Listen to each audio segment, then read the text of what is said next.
We back for another episode. Episode 4. Episode 4. Shot episode 4. Shot. Woo! You already know.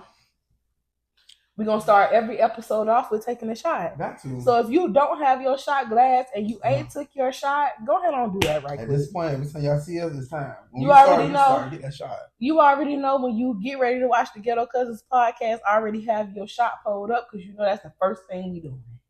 Taking it back. Hey. As y'all can see, we got our bartender, our official Ghetto cousin, on the podcast with us today, Miss Tasia. What's up, cousin? Also known as It's Tizzy on Instagram. Yeah. What else they can find you at? And on TikTok. Yeah. Don't know the TikTok name. We'll drop it. Right. Yeah. And also, as y'all can see, we got our paraphernalia on, baby. Yo. So this episode is going to be called College Days. Y'all, them days. College days. College. My God. But before we get into that, Tasia, are you excited? I am. I'm happy to be here with y'all. Yes. Are you excited? So, how are you? How has your week been? My week's been a week. Been momming, working. It's been good though. It's been good. It's been good. All right, so let's get into the episode. Yeah, let's get into it. Well, I mean, how's your week been? Oh, my week has been good. Y'all already know, baby. She traveling. She working. She traveling. She coming home and resting. And she doing this podcast. And we're trying to get rich. Trying to see what happens. We're trying to get rich. For me, my week has been interesting. It is definitely pushing me in just a feeling that of growth, whatever that is looking like. I definitely think in my career right now is pushing me and fueling me to like, it's time for the next step, whatever that looks like, whether it's upward or pivoting, whatever. But my week has definitely been very big on figuring out what does it look like to do better. Yeah, I'm ready for that next step, that jump, that hurdle, because I'm tired. Got me feeling like an in-house slave. I'm tired. I'm glad I ain't out in the field, but I'm tired. Well, before we get too deep into the episode, you already know, last episode we started our ghetto concoctions. Yep. This episode, our lovely bartender already pre-made our themed drink for the episode. And what is it called? It is called Pride Punch. Pride Punch. Our drink's right here. Can I get mine? I'll hold yours. So we got our Pride Punch right here. As you can see, I'm already sipping mine. Baby, and this thing right here will get you toe down. Mm-hmm. This tastes like fruit punch. Like punch, yeah, with a little kick to it. It's really good. She did her thing on this. This right here is what you put in the adult Capri Suns. This is basically an adult Capri Sun. That's what it is. Mm-hmm. What's up, cousins? So today's ghetto concoction is Pride Punch. So for this drink, you're gonna need a little tequila, some amaretto, a little strawberry syrup, some lemonade, and orange juice. So to start off, you're gonna do equal parts tequila and amaretto.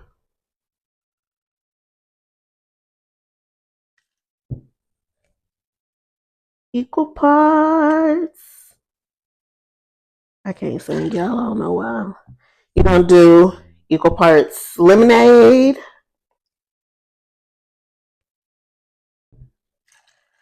and orange juice.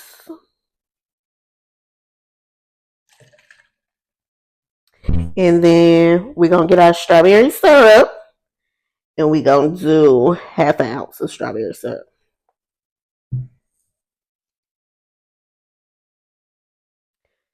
Got that in there. Put that top on there. And you're going to shake that thing up.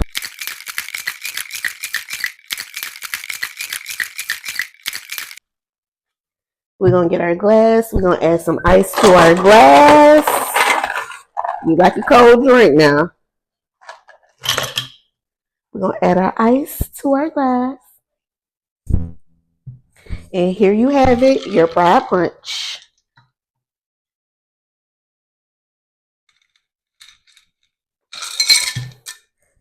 There you go, cousins. Drink up and enjoy.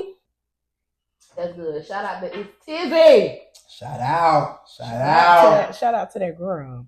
So back into it. We have a few questions. This is gonna be just so y'all can get to kind of know our college experience. Yeah, like I was back in the day while I was in college. Correct. Ooh. So I'll start off with a question.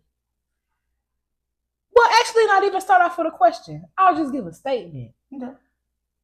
You see that we all went to Savannah State University. Yeah. Actually, I lie.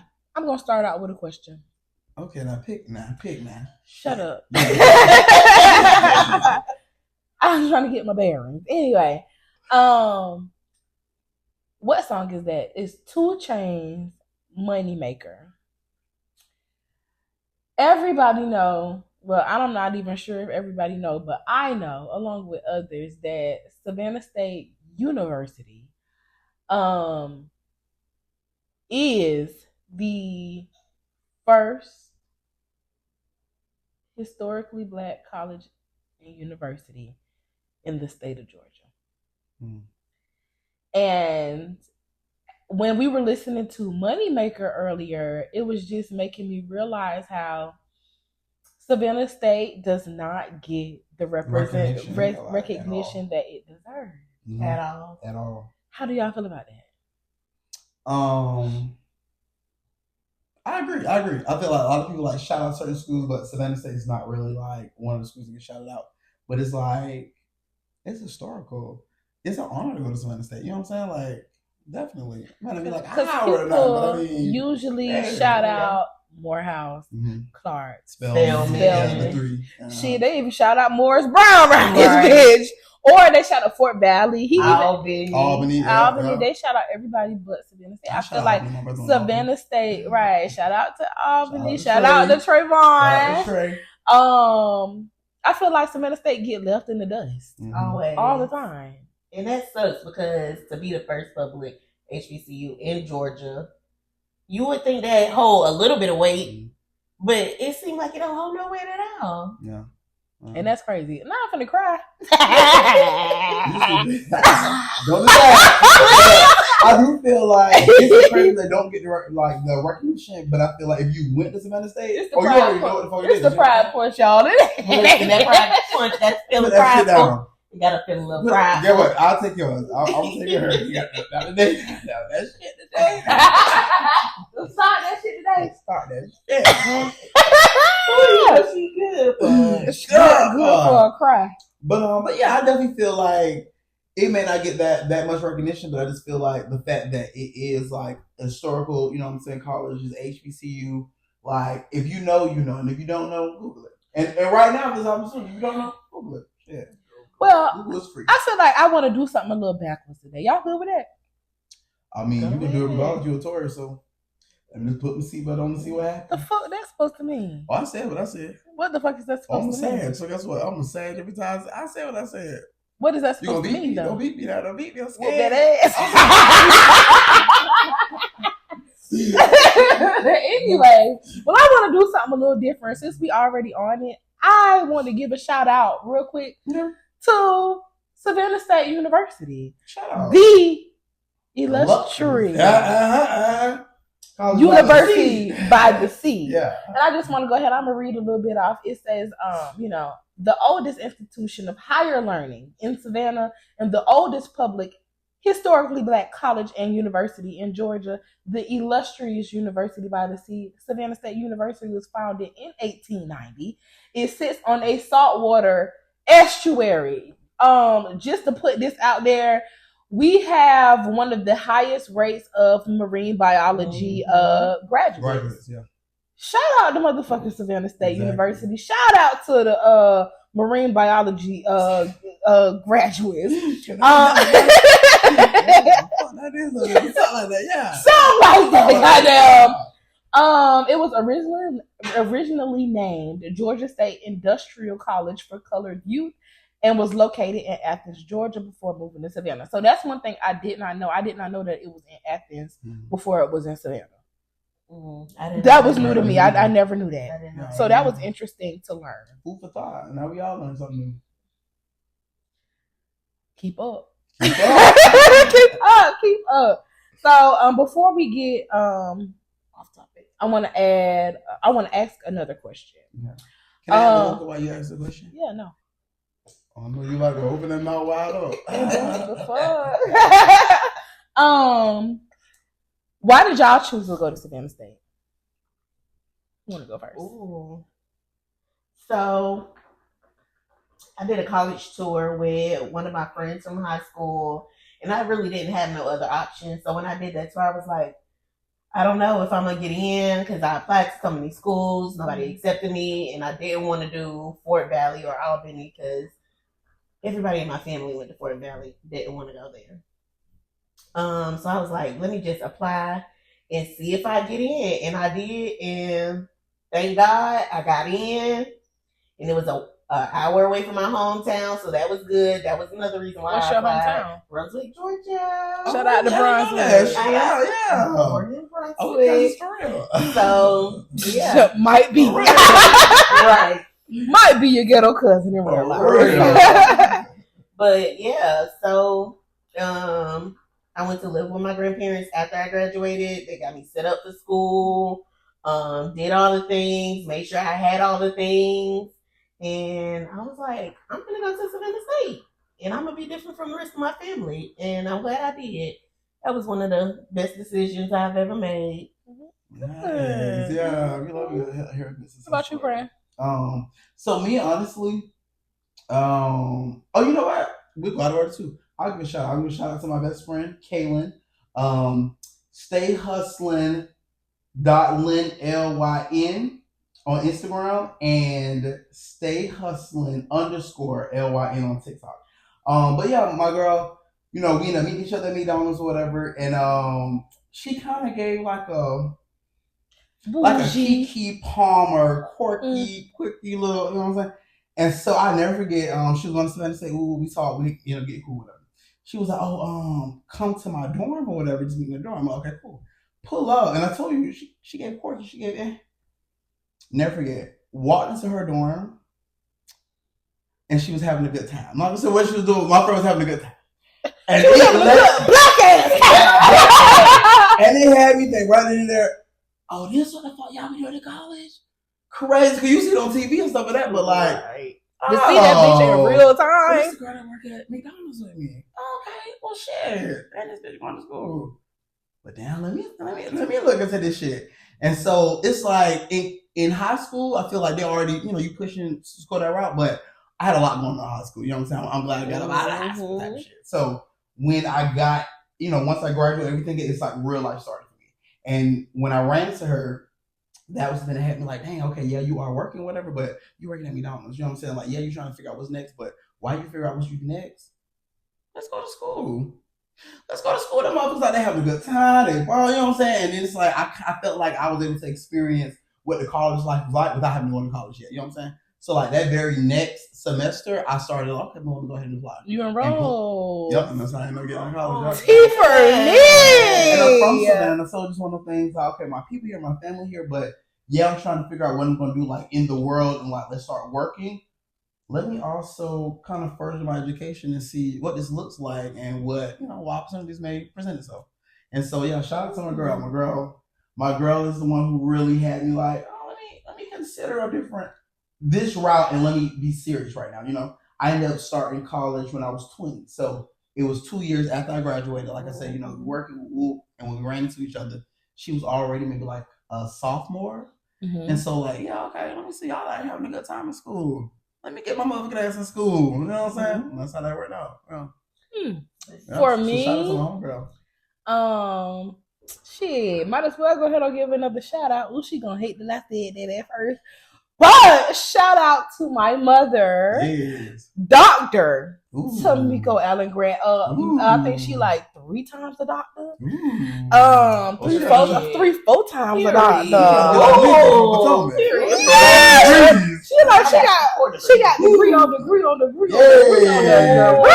Shout out to my mother, Dr. Tamiko Allen Grant, Miss Extra Credit herself. Yeah. She is a Delta. She played basketball. She was in all the things. Student union, Miss Extra Credit herself. Shout out to my mother. She went to Savannah State, which is the reason why I went to Savannah State. I was very much so prepared to go to the military because of my daddy. But if it wasn't for her, I would have definitely been in the military. I would have never went to college because that was the vision that my daddy had for me. But like I said, if it wasn't for her, I would have never went to Savannah State. She went to Savannah State, and just before, when I was still in high school, we used to go to homecomings and stuff like that. And I can honestly say, growing up, college wasn't really talked about with me because, and I didn't even know nothing about no HBCU. I thought college was just college. Yeah. I didn't know it was HBCU or PWI. I didn't know any of those terms or anything. And it wasn't until maybe my sophomore or junior year, I ended up being a part of this program in high school where we did college tours and stuff like that. And that was when I was really these is black folks, all in one space, everybody. It's not high school where it's just we mixed up and all of this stuff.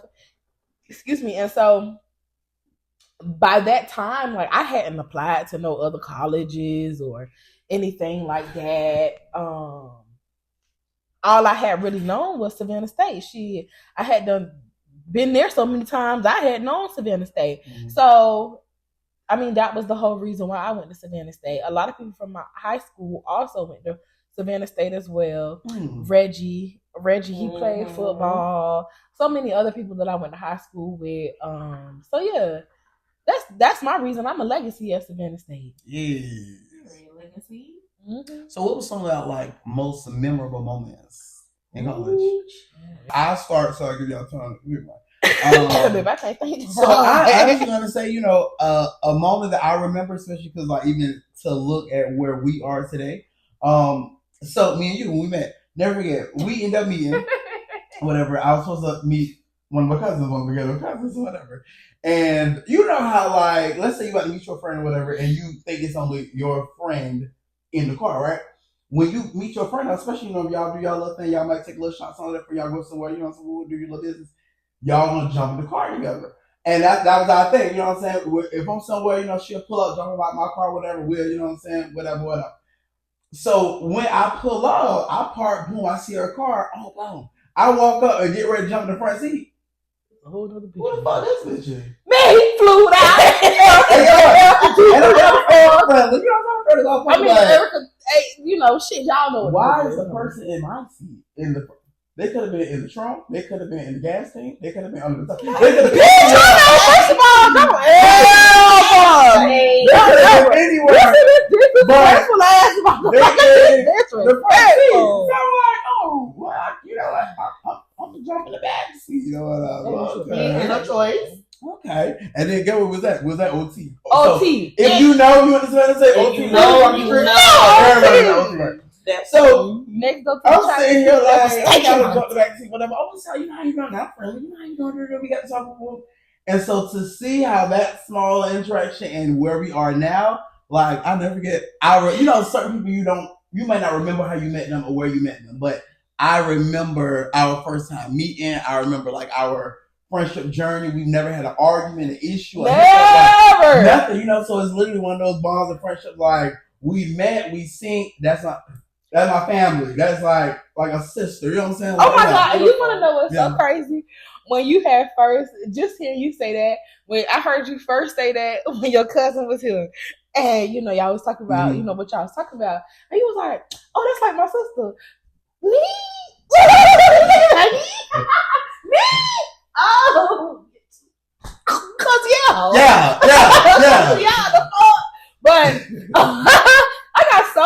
Okay, Okay, so my memory is me, you, and our ghetto cousin. The first time ever going to somebody else's homecoming. Boy, and we went to Fort Valley. We went to Fort Valley homecoming. Very last minute. They had to be to work the next morning. And honestly, if y'all watched the first episode, y'all would know these two. Even Steven's story, how we met. My story about the Fort Valley homecoming. Y'all would know this exact story because we went to Fort Valley. We ended up going to. They had like their little concert thing in like their gym, and who was there? Rich Kids. Rich Kids was there. Like when I tell you, we had a ball. Man, we was towed up from the floor up. We was towed up from the floor up.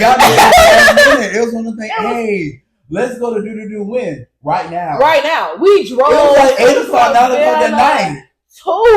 Fort Valley had a time. We had a fucking ball, and then drove all the way back to Savannah. Same night. Not doing it.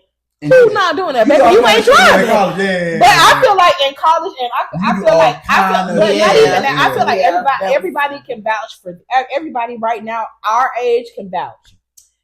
In college versus now, all this shit that we was doing, we can no bounce sleep. no sleep. Oh, baby, my body needs 2-3 days of rest. I need 2-3 days of rest. I can't do that shit no more. Baby, my body be towed down, and I ain't even drank that much. My social battery just be drained. That's how it be when you get in your 30s. Knees popping. I'm not I'm not in my 30s yet, but Tasia, go ahead. So, because I'm tired of this motherfucking driving. Go ahead. I got a lot of memorable moments, but I would say the most memorable moment would be my 20th birthday. My friends, they threw me, my friends and my little woo-de-woo at the time. Yeah. They threw me a surprise birthday party. Y'all, that was the first birthday party I had ever had. Like, and in my adult life, that was my first birthday party. And I remember him telling me, like, get dressed, we're going to go out to eat, whatever. So I put my little clothes on. Your little woo-doo? Yeah, I put my clothes on. I got dressed, I got cute. I remember I had on my little green bandage dress. Not a green bandage dress. With my little brown heels and my little coat. We got in the car, we driving. I'm like, where's we going? So we end up at my friend's apartment. He like, yeah, I gotta pick something up real quick before we go out to eat. We walk in and everybody's there and it's like a big surprise. And I'm like, oh my God, for me? I got another memory, but go ahead. I'm like, for me? Like, nobody has ever did that for me. Like, oh my God. So I remember taking it back. I remember having 2 birthday parties in my life. My 5th birthday party, which also was a surprise party, in that birthday party. 5th? My 5th birthday. My like very, your 5th? like my 5th birthday. 1, 2, 3, 4, 5. We talking about college though. Can I tell my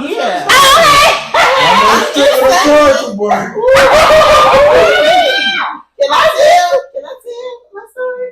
So my 5th birthday, which was a surprise party, and then my college years. So I'm like so surprised that somebody wants to throw me a surprise party. So yeah, that was my most memorable moment in college. Can I? And it's so crazy you said that too, because when you were telling your story, it had me think. That's what I was thinking. I will never forget. My friend threw me a surprise party. Right now, I like to celebrate my birthday and stuff like that, but I feel I'm more like a traveler, like certain little stuff. If it's going to a club, it's more so because all my friends together, we gonna go and have a good time. But has anybody ever thrown you a birthday party, a surprise birthday party before then? No. Okay. So listen. So my birthday then came up, whatever. It was like a weekday or something like that, whatever day it was. And thankfully, the Lord always worked in my favor. I feel I'm not lucky, but I'm very much so blessed. So this particular day, I had to clean up my house, straighten up, and I feel like nobody know like how nasty you is behind, like in your house by yourself. You love yourself, whatever. And I'm not like my house nasty, but just I can clean up, whatever. So for whatever reason, this day, what I'm saying, boom, I got that little cleaning little bug, whatever. So I'm cleaning up living room, dining room, kitchen, bathroom, everything, and clean the house, right? And I end up going to class. Now I got a homegirl. Oh, shout out to Osh. Listen, we in class, whatever, and she like, let's go out and have a drink or whatever. But let's go to your house first so you can change clothes. Now, I mean, for the most part, I dress decent. You know what I'm saying? Put my shit on, we go to class. You know what I'm saying? Boom, boom. So when she said, I said, dang, I'm not know we dress for class at all, but you know what? I got you. Let me go and change. You know what I'm saying? Especially like, boom, for our degree, we had to dress up for class. You know what I'm saying? So to me, I'm dressed up, whatever, for class, but my friend was like, wow, she must want to, let me go ahead and boom. Well, when I get to the house, ain't no cars on that like that. You know what I'm saying? I didn't even think about it like that. I'm just going. The shit is just displaced. I don't love my house. It just looked different for me coming back in this moment right now, right? And I know I'm not crazy, but it's one of those things that you like, man, maybe I did just sat down and just remove whatever before I left. I go in the kitchen and it's pizza boxes and it's a crock pot in the kitchen.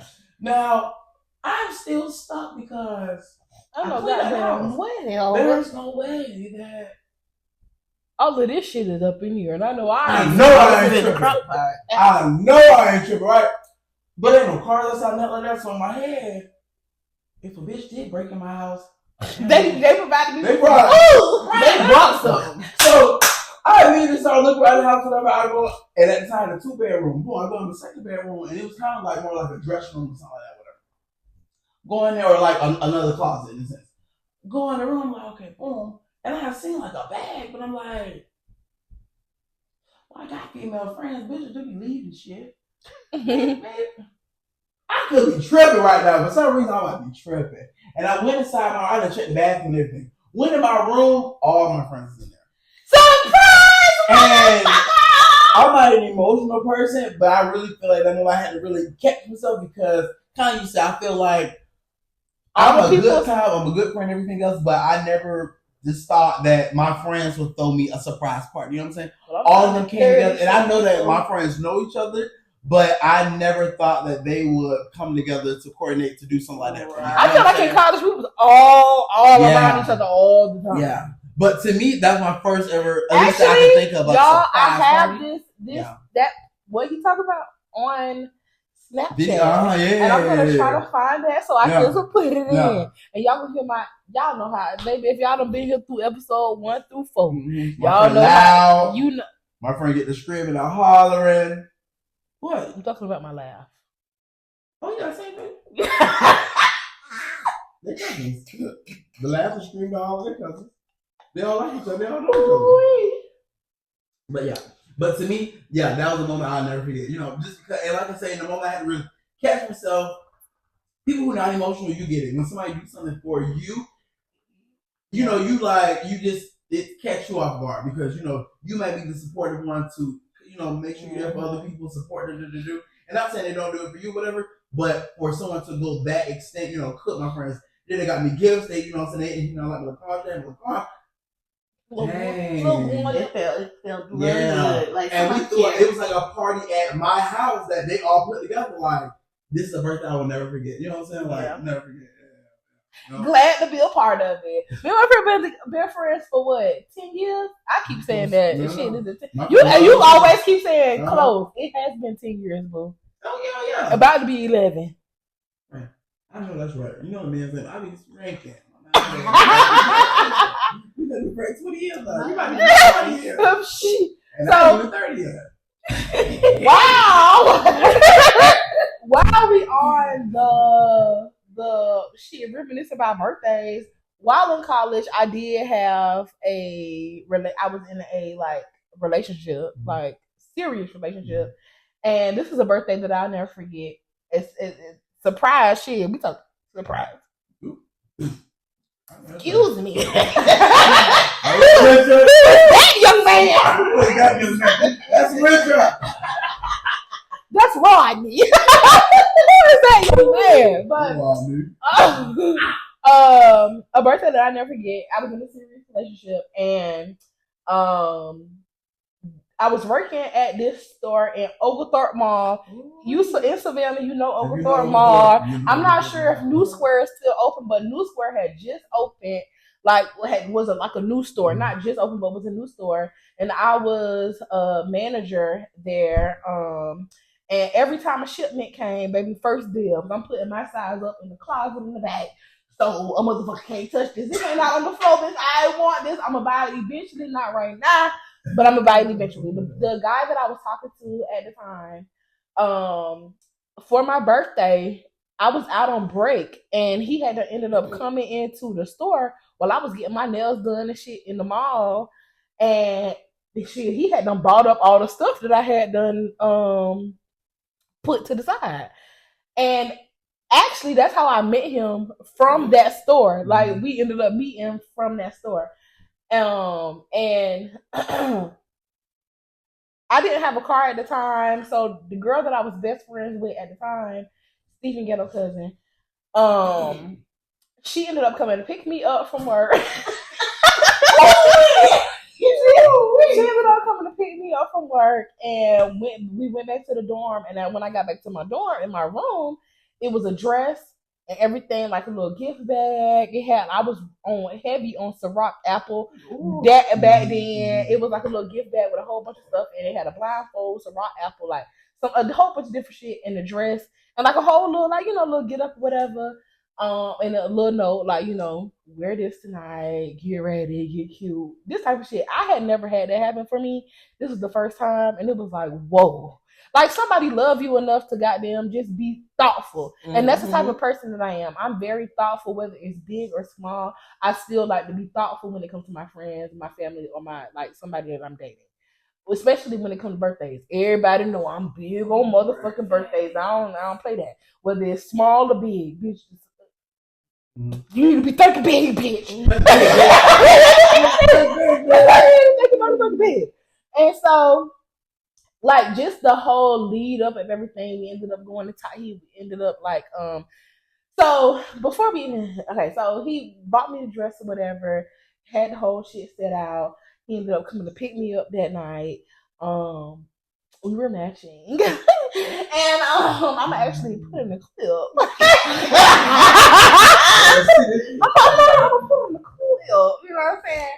And we ended up going downtown, and I can say, like, one of my favorite restaurants in Savannah on the river is Huey's on the river. If you live in Savannah, you know.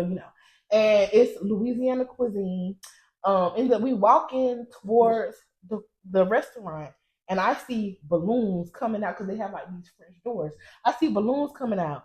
As we get closer, ain't nobody in the motherfucking restaurant. As we get closer, ain't nobody in the motherfucking restaurant.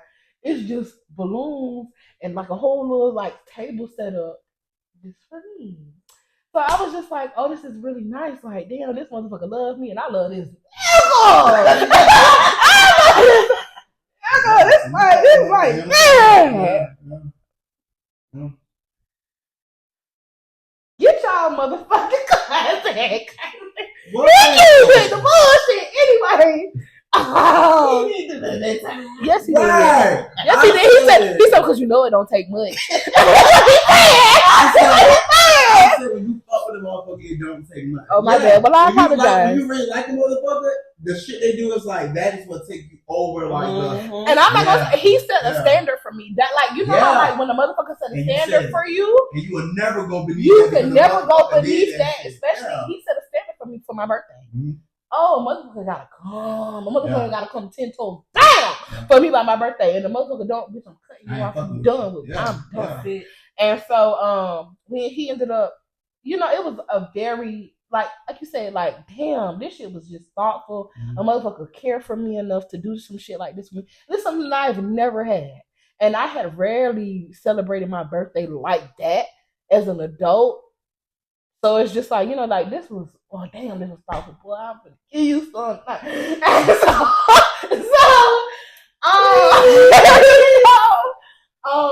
We sat there. We sat there or whatever, and he acted like he was going to the bathroom. But then at the corner of my eye, bitch always peeping out the peripheral. I see sparklers. This motherfucker, along with one of the motherfucking restaurant owners, is coming with a whole goddamn cake with sparklers on it and saying happy birthday. Oh, y'all know I'm a water bag. Crying. Instantly. Oh, I'm crying. I am bawling. Oh, because this is just like, damn, this nigga, this is my husband. So I thought. I still think that we did. But if my future husband out there, YouTube ain't. But don't be mad. Don't be mad. Don't be mad. I'm just, I'm still growing up. But yeah, it was just after that we ended up so remember I told y'all the blindfold was along in the bag that he had set out my bed. And so we left the restaurant. He was like, you gotta put this blindfold on when we get in the car. It's just a long drive. Any long drive, bitch, I know we going to Tybee or we going outside of the motherfucking seat.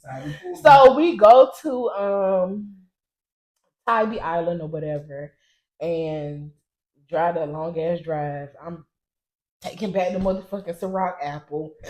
We get to Tybee and some things occur. And we get some shit had to happen. And we got out there. It's like this swing out there, like a little wooden swing. And he had wrote everybody know that swing. He had done wrote like a 4-5 page letter to me and a poem asking me to be his girlfriend that night. Because we was dating, we were not in a relationship. But he ended up asking me to be his girlfriend that night. And we ended up sleeping outside on the beach, watching the stars, talking about our future. Child, we used to be in love in college, child. Ooh, some college relationships had you in love. All right, now don't start that shit. Don't start that shit, man. All right. Used to be in love with these niggas in college now. It was like husbands was gonna be married. Shout out to that boy. Shout out to that young man. Shout out to that young man. He know who he is. And to everybody, the motherfucker wants you, they'll let you. They gonna let you know. You ain't gotta guess. They gonna if let you're in a you situation, you guess. Get about that. Because motherfucker that fuck with you, gonna make sure that you know it, you feel it. And he let me know that. You hear me?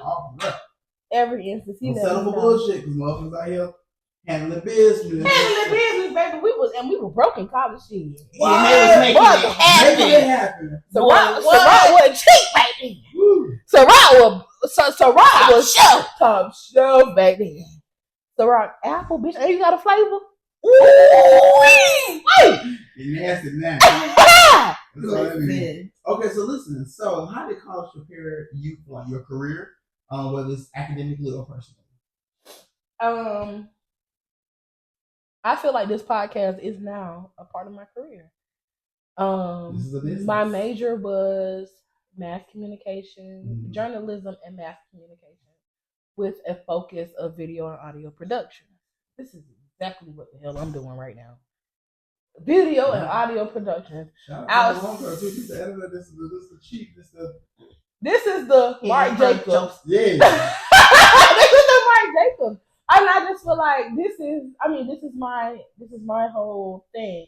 Outside of that, as far as like anything that I do outside of that, no. This is my major. But anything outside of that, no. Being a flight attendant, baby, that don't require too much.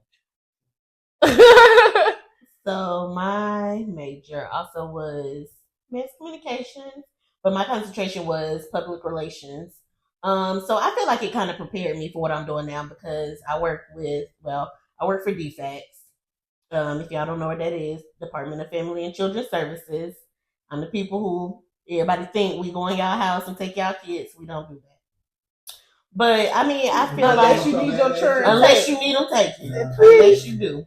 But I feel like it showed me how to like communicate better with my clients for work. It showed me how to talk to people, how to go about initiating programs. It taught me how to go about fixing problems, because if you know, PR is the problem solvers. It show me how to fix problems. But I mean, even though I don't use PR, I use PR every day at work. So it kind of prepared me a little bit, but I don't use PR. I'm not a publicist. I'm a social worker. So, I mean, hey. It prepared me, but it did. In a sense. Yeah. Skills. The skills that you skills that I learned. Yeah. For me, so I went to school for social work. I got my bachelor's and my master's in social work. And the goal originally was to become either a licensed clinical social work or either a licensed just master of social work. But it just, it took a lot more, especially moving to Atlanta, to get the supervision hours, everything else I needed. They were trying to do a lot of shit for free. And it's like, if bitch, where the motherfucking money? I need the motherfucking money. And so I ended up having to pivot and end up getting into HR. So I believe like college really taught me how to set goals, how to, reach deadlines, communicate with people, how to work with people, whether y'all personalities and everything mesh or there's clash. At the end of the day, if there is a goal that you got to reach, you got to figure out how to reach that goal. I feel like it taught me how to be responsible. Just because like nobody was on your ass like that. You know what I'm saying? Like, correct. You had to be the one to get your ass up. And there was a point in time where classes started at 8 o'clock. And my professors, they ain't with that 801 shit. Your ass need to be there at 7:50. They were stressing about being on time is late. Being early is on time. Oh, you ain't. I'm late all the fucking time. Please, I'm about to say you ain't. Oh, man. Keep that with you, baby. That ain't gonna stay on your brain, baby. Outside, this shit like, please at me. I'm only 30 minutes late. I'm only 45 minutes late. Please let me in. Class is over. Class is over at 45 minutes, baby. And get what? I'm gonna text somebody. Bro. Shout out to old. But overall, yeah, college, I feel like it prepared me for adulthood, but at the same time, my college experience was a little different. You know what I'm saying? Like, I wasn't a traditional student, so I never stayed on campus. I had a job since I started. There was a point in time I had 3 different jobs working on campus and was trying to do like what we had to do before you graduate with your internship. Yeah. So I had a lot on my plate, but I feel it taught me how to manage, really how to manage life, but still handle your business. It was a goal that I had. I mean, you had to get it. You know what I'm saying? Like, right. The goal is to graduate. So whatever little obstacles and struggles you had to do, bitch, figure that shit out. There are plenty of days that I ran one day, the next day, get no sleep. Either we preparing for this, trying to write this paper, you know what I'm saying? So it just prepared me for like, if there's a goal you're trying to achieve, set your goals, set your mind on where you need to go, and you shoot for the stars. Get it done because you don't have a choice. You want to know what's so crazy? Just like hearing you say, like, you had like all these jobs and you just, you know what I'm saying, stuff like that. I was not allowed to have a job. I wasn't allowed to have a job in high school, nor was I allowed to have a job in college. I actually had to sneak and get a job, and I felt like I even now I'm still a very independent person. I do not like to ask for help. I like to get shit done by myself. Like, I'm just a very independent person, and I feel like that comes from me being raised by my daddy. My daddy that's especially being raised by a man, very independent. But my daddy did not allow me to have a job. He said school is your job. And so I ended up getting a job because I didn't want to continue asking for money for things that I need, and I have to explain to you why I need these things.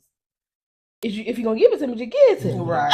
Like, if you don't want me to have a job, you have to be prepared for me to be asking for this money. And you can't ask no questions. And you can't ask no questions, just give it to me. If you don't want me to have a job. And so, shout out to Big Rod. Love you down. You know what I'm saying? But and I'll never forget when I had my first job. My first job was at Coach. My boyfriend at the time, my longest relationship. My longest relationship. He ended up actually helping me get that job. He went to a job fair, whatever. I think he told somebody else. And I ended up getting my first job at Coach. I don't know if anybody is Savannah and been in Savannah for a long time. Y'all remember when that Tanger outlet had first opened up, and I had Coach was my very first job at that Tanger outlet, and I never forget. I had told my mama, I was like, yeah. And she was like, well, you better not tell your daddy because he ain't gonna give you no more money. Girl, I don't care. I got my own job. And I work for a luxury company, baby. I don't care. Baby, that's the whole point. So I don't have to ask him for no money, so you don't have to give me none. But I'm just a girl, and I'm spoiled by my daddy. He gonna give me money anyway. So after that, I think I worked at Forever 21. Quit that because baby, ain't no way I'm finna stay after work to fold up clothes and stay for 2 hours just to fold up clothes. Oh, correct. And then I started working at New Square, and I can honestly say, ain't no job that I ever applied for that I have never gotten.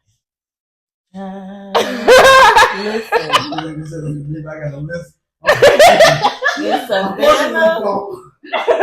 Savannah, I feel you because every job I applied for, I got. And Savannah is such a college town. Mm-hmm. Baby, everybody, they hire anybody and everybody. But baby, in college, I had job on job. At one point, I was working 3 jobs at one point and doing summer school at the same time. I was working my ass off. I started at Hollister working 4 hours a week, making $40 every 2 weeks. Is Hollister still around? Is it? Baby, I ain't seen Hollister. Damn. Is Hollister still around? Hollister used to be that thing back in the day. For the all them clothes. For the skinny minis. For the people who could fit it. It was skinny minis. Because Charlotte Ruth was the girl for your ghetto cousin. Charlotte Ruth. You get heels for $20 on Tuesdays. Yeah! I remember that. Yeah. But yeah, I started at Hollister with the Journeys. From Journeys, I went to the Savannah Candy Kitchen. Shout out to y'all who worked at Savannah Candy Kitchen. Quit that job. Walked out right in the middle of my shift. Beat me. Don't play with me no more. I'm done. Why you walked out? Girl, that job was so horrible. Oh my God. Me and my other 2 friends. Listen, they quit first. My other 2 friends, they worked there too. And Desmond. Shout out to Desmond. But they walked out in the middle of their shift. It was so fun. It was fun. I bet it was. That was part of the reason why I quit. Walked out in the middle of the shift. From there, I went to Levi, the boyfriend. Damn, bitch, you had a whole bunch of jobs. The boyfriend who threw me the surprise party. He got me the job at Levi. He was like, apply to Levi. You supported 5 kids and the husband. Felt like it. Went to Levi. Broke up with that boyfriend. Met another man. Okay, Lord. Come on, man. He got me a job at Embassy Suites. Was working at Embassy Suites. So I'm working Levi and Embassy Suites at the same time. During that next summer, Levi, Embassy Suites, and Texas Roadhouse. All 3 at the same time. Because I had an apartment at this time. I had a car. I need to be working and I'm in summer school. I need a job. Okay? Was working all 3 of them hoes at one time. No, that's right. Come on. Big money tape. Big money tape. And I had, I was living with that nigga. But listen, we was splitting and still was working 3 jobs. Listen, yeah, we was in college, baby. We was broke. But what broke? I ain't gonna lie, speaking of like living with a nigga. Messy as hell. I didn't do that. What I did? I don't know. Speaking of living with a nigga, I ain't have to go 50-50 though, but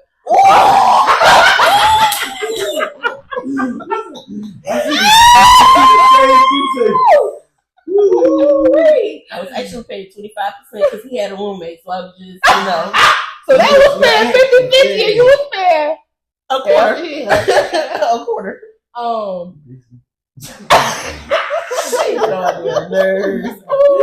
was living I can't even say that I was living because I still had my own dorm, but shit, I was at that nigga house 24/8.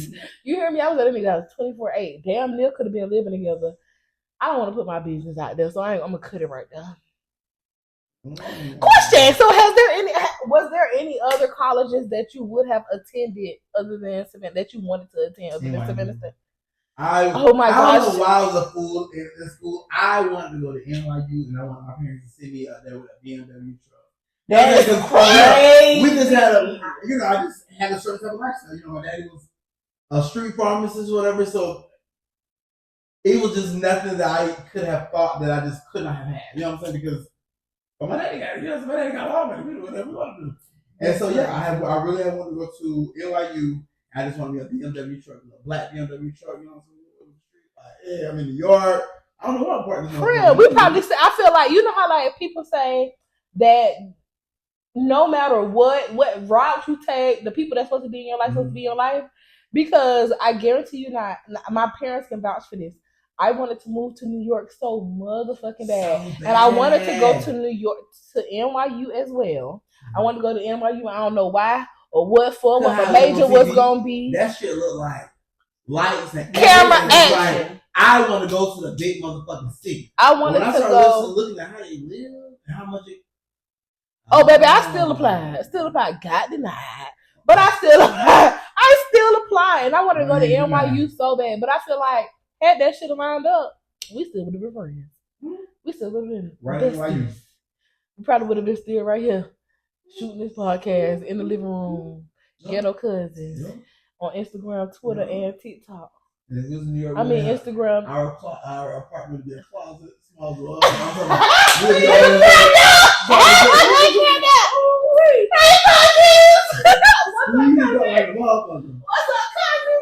It would have happened either way. It would have happened. You couldn't tell me I wasn't going to UCLA. Okay. Come on, man. We got big dreams right here. UCLA, my mom from LA, her family out there. I used to call my auntie. Shout out Keisha. Girl, that was my school. I was going to be a Bruin. I was going to UCLA. I was moving out there with my aunties. Y'all going to help with room and board because it was expensive out there. I'm going to live with y'all. I'm going to go to UC. Listen. Yes. I'm going to live with y'all. I'm going to go to UCLA.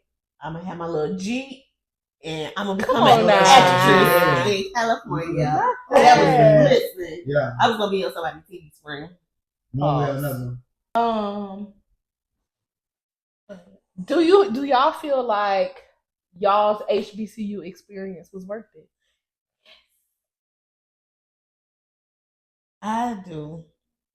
For the simple fact that the high school that I went to was mostly white folks. Mm-hmm. So when I got to college, my first class, everybody know when you go to HBCU, you got to take African American experience. That was the first class I went to. And shout out to Professor Torre, because that class changed my life. It was like, oh my God, it's so much that I did not know about Black culture, Black history, myself. And it just opened my eyes to a whole new world. Like when I was in college, I was so sister. Yet she still didn't learn how to play Spain. Continue. I can whoop ass now. Yeah. Barely. Whoop it. Thank you to my cousin. Because I told her. We cut ass. Then an asshole with that belt, beat that ass. She cut ass at that mix. And did. But yeah, it was so much. Did not. And did. Y'all was reading. She did good. No, not y'all, bitch. Don't say y'all. Because I was rooting you on, but I said, I came back. Oh, friend with First of all, I congratulated you, bitch. Did I not? Did I not congratulate you? Did I not congratulate you? You did when you were in the posing. But we was on two different teams, baby. The whole time.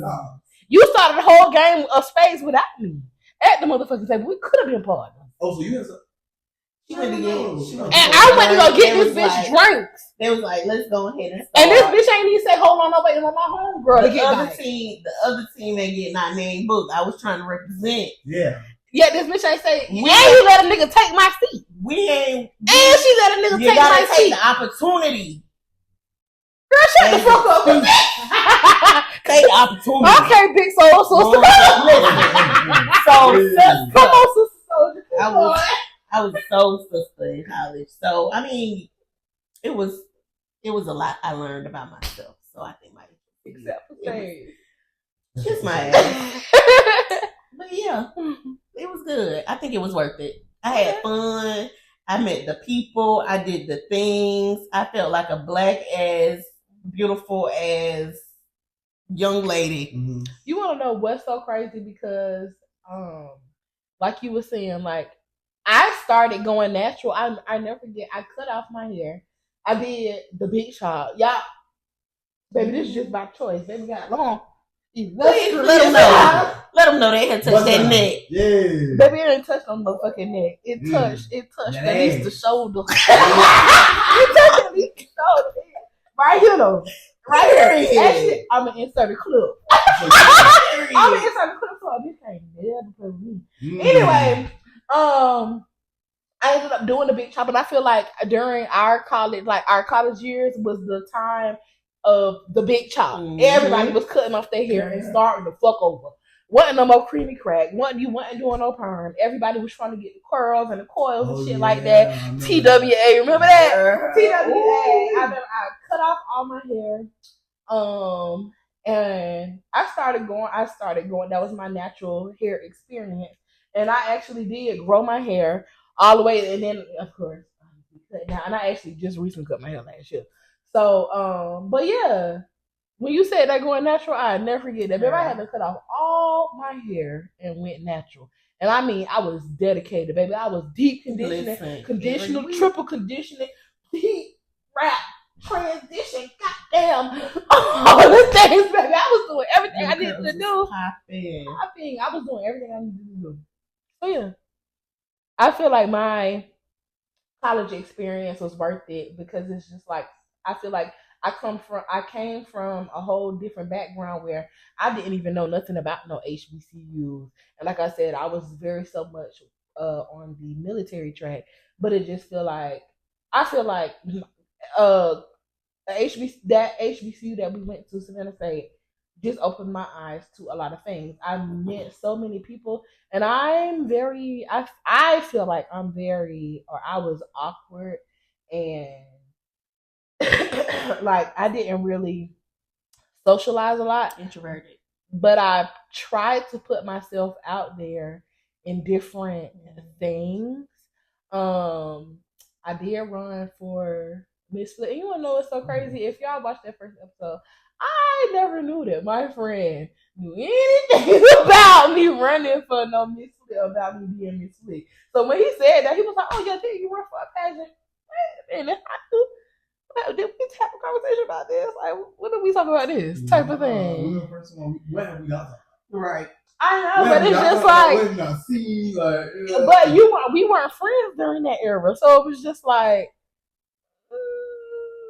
but it was just like, taken aback a little bit. I did my first,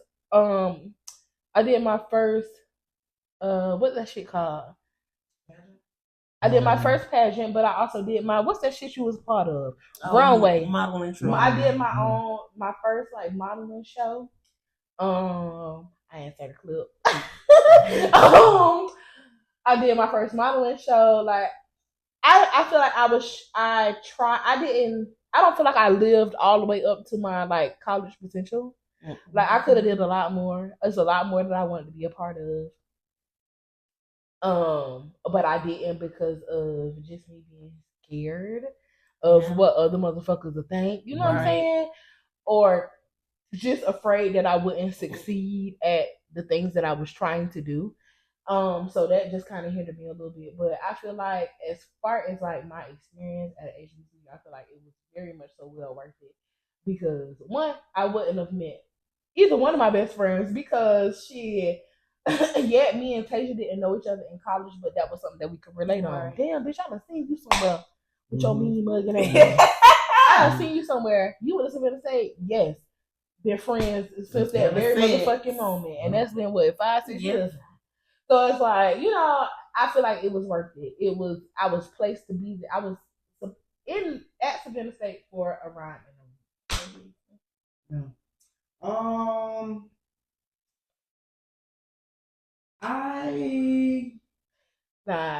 Y'all can take them student loans back, but take them back right now. Take them motherfucking student loans back. I think the fact that I was a non-traditional student in the entire use of the word, I sometimes question if I couldn't have been where I am now without one.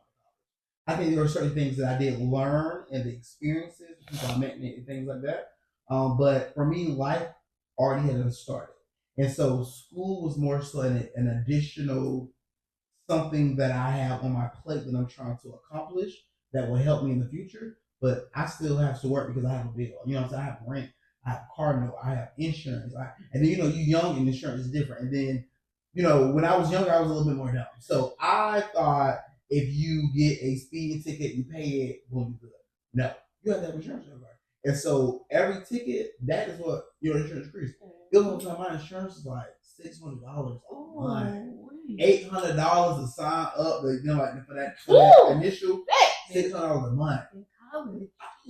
I got that. My dad ain't even allow me to have no car in college. You need to stay focused on that schoolwork. So the fact that I had to work, take care of bills, even like my brothers, my brothers would come down, Savannah, because they live in Atlanta. I live in Savannah, they'll come down with her, but I'm the oldest, and they're going to stay with me. So when they come, I know these are two other motherfuckers that eat, drink, want to do shit. Nobody want to be in the house all summer, ain't doing shit. Sure. Yeah.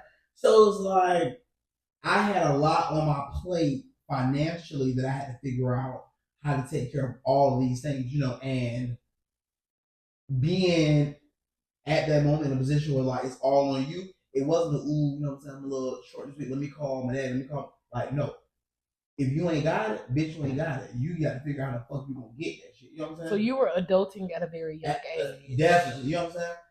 So, like I said, to me, college was more so an additional something that I did to see what this benefit me in the future. You know what I'm saying? So I think that's why my answer to it is more so indifferent. Yeah. I like college, but even homecoming and stuff I always used to go out of town. I've only been to I think one homecoming while it actually was going on while we was in school. Right. I had a friend, one of my best friends, her birthday was in October around that time. So she'd do something for her birthday. So that was the first time going to DR. When I had missed everything, that was with her. But that also was homecoming. And then again, her birthday is the same day every year. So every homecoming, this is what we get ready to do. But my homegirl, she want to take a trip. She want to go, I'm like my best friend, you know what I'm saying? So it's so much college I didn't really get to experience, even staying on campus. I've never stayed on campus. I done spent nights on my house, something like that, but never stayed on campus, never got that type of experience. And the one time I thought about doing that, it's different becoming a whole ass adult with your own shit with no rules. And now they're saying oh, you stay on campus, but you can't do this, you can't do this, you can't do this. I'm like, shit, I got living room, dining room, bedroom, kid. What if I'm doing all my shit? Let me just continue to live the life off campus. You know correct. Yeah. So, and a lot of motherfuckers lived off of campus. Yeah. That is not when I think about it, because it was in a time. Shout out Josh. Shout out to Josh. Josh. Dion. Brian. Oh Lord. Josh, Dion, Ryan. I used to stay at their motherfucking house. I mean, motherfuckers really lived off campus. And Josh is older than us too. Mm-hmm. Josh is older, and so he lived off of campus. So it was just even my brother Willie, he lived off of campus too. At a certain point in time, he lived on campus, but then he ended up moving off of campus too. It's a lot of motherfuckers that lived off of campus. Now that I fucking think about it, now that you talk about that, I realize. Now, I realize. But it was still, I feel nothing like the experience to stay on campus because, boom, wherever you live on campus, you got to go to get something to eat. You have to, walk to your class. It was just so much that I feel like that I didn't get the experience. It was easier a little bit. My journey, you know what I'm saying? So me, I'm pulling up campus, whether I'm late or I'm pulling up park, boom, running class, you know what I'm saying? Do my little business. When class over and everybody go on campus, do whatever, or I'm about to go to work. Or, you know what I'm saying? Or I'm about to go home and shit, I'm about to go home. So I feel like even with that, the bonds and the friendships that I did make, it really did stick. Okay, cool, we had home, but if I would have stayed on campus, who knows how, every time y'all talk, you gonna do? Or you may have to show me a picture. Oh, buddy, man, I know buddy name, but because there's so many the off campus parties. It's you know what I'm saying, that type of shit. One question, real quick: being that your experience is a lot more different than ours, were you ever like a part of Fried Chicken Wednesdays? Yeah, because I had class on Wednesdays. So when we write the class or whatever, we'll go, down, eat chicken. You know what I'm saying? All real. But at the calf, y'all know. But with that, my friend stayed on campus. So therefore that was like, boom, that is the thing we gonna Wednesday. Me personally, class over, and we live in Spain, I love seafood. I'm gonna go in these hood ass fucking love seafood. Seafoodlicious. No. I knew he was gonna say that. Now, if you was saying you go seafoodlicious, it's convenient. So because it's right across the street. It's literally walking distance from the school. Boom, like you can walk there. But like if you listen and like no, Bubbles, David's, Lisa's, yeah, them three, them your spots, them your motherfucking spots. Yeah, that's where you get your motherfucking seafood, bro.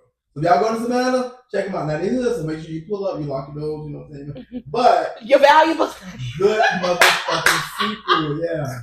And it's right by the water, so it's like this is some real fresh motherfucking food. Yeah, they ain't shit frozen, like this is fresh from the water. Caught this morning. Not counting these. Fresh, never frozen. Not no juicy or nothing. None of that bull. If you could do college all over again, would you do it? Knowing all the things that you know now. No. Why? You feel like it was unnecessary? I think you know what, this is what I was saying. I think that now that life has progressed and I was able to see like the back end on it, I wish that maybe I would have had a different approach to college. Mm-hmm. I feel like college is an opportunity for you to possibly learn a skill set that is going to put you in, that's going to change your life. And it's important to choose a major, do the research, but be intentional about that part of your life. You know what I'm saying? Yeah. So I feel like I could go back, I would have went to school to be a doctor, or went to school to be a lawyer, an engineer. And even if that wasn't something that was, my natural, I would prefer to have a job that I don't like but pay me enough money for me to enjoy life. You know what I'm saying? Like on a different scale. If I want to leave tomorrow and go to Dubai and stay there for a month, I can do that because my checks are milk. We cashing millions. You know what I'm saying? Checks. I take off checks. A month from work just because like mentally I just don't even feel like it. You know what I'm saying? Like, so even I wish I got into like IT, software development, like just so many other, like, dang, you know what I'm saying? That's y'all making that much money. And if you stay there for a year to leave, you make enough money that if you needed to take off a little something, you can. If you move the right way and make investments with your money, you can get to a position that I don't want to motherfucker work right now. You know what I'm saying? Like, I'm stressed out. Or, bitch, I just don't even want to wake up and do this shit. Give me, I'm going to take 2 weeks off. You know what I'm saying? I ain't got to worry about paying me, whatever the case may be, because I'm good. You know what I'm saying? But yeah. I understand that. I think the fact that, like, right now I'm in HR, I got into HR. Yeah, I have a degree, but my degree is not in business or it's not in human resources. None of that. You know what I'm saying?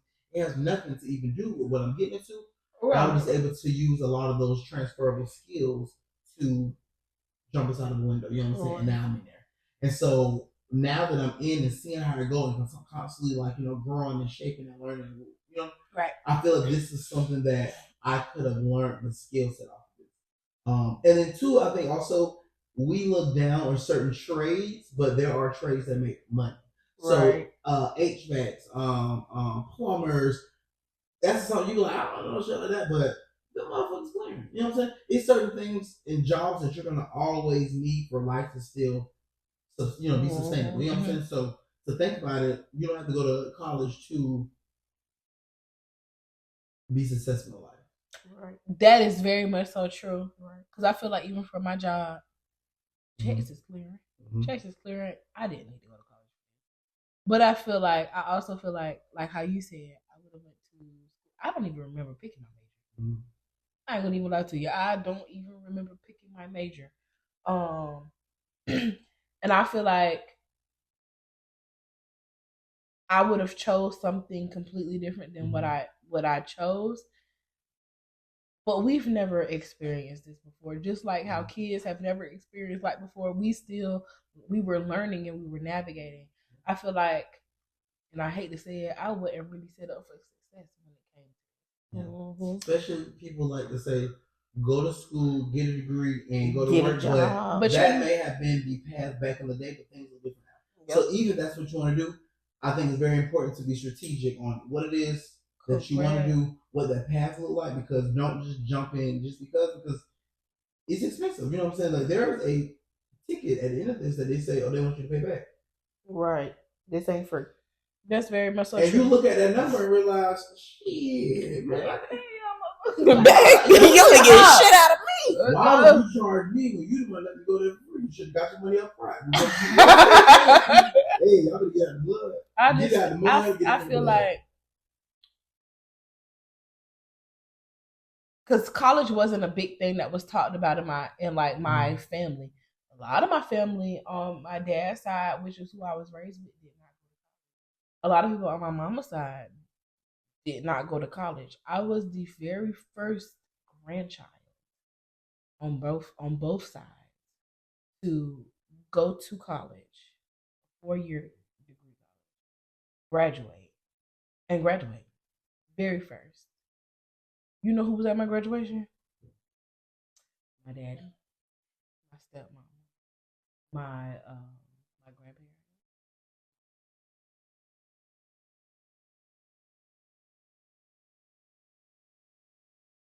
So it's just like I had like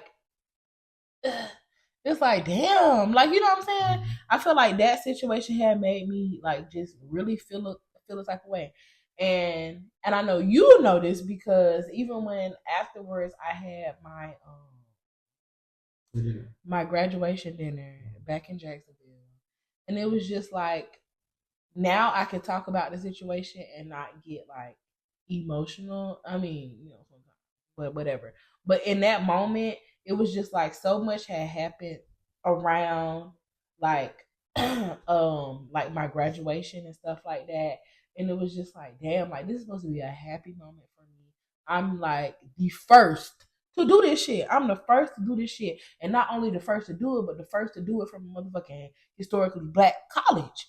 Like I'm the first to do it. And I feel like I didn't have enough support behind me. Mm-hmm. And not necessarily that my dad and the people who were there for me wasn't enough, but it's just like, damn, like, you know what I'm saying? How I feel like Savannah State doesn't get enough recognition. I feel like I don't get a motherfucking enough recognition. Ooh, when it comes to this shit. Word with that. I don't get enough. And it's just like the support I had was great, but it just was not enough for me. For me, it wasn't enough.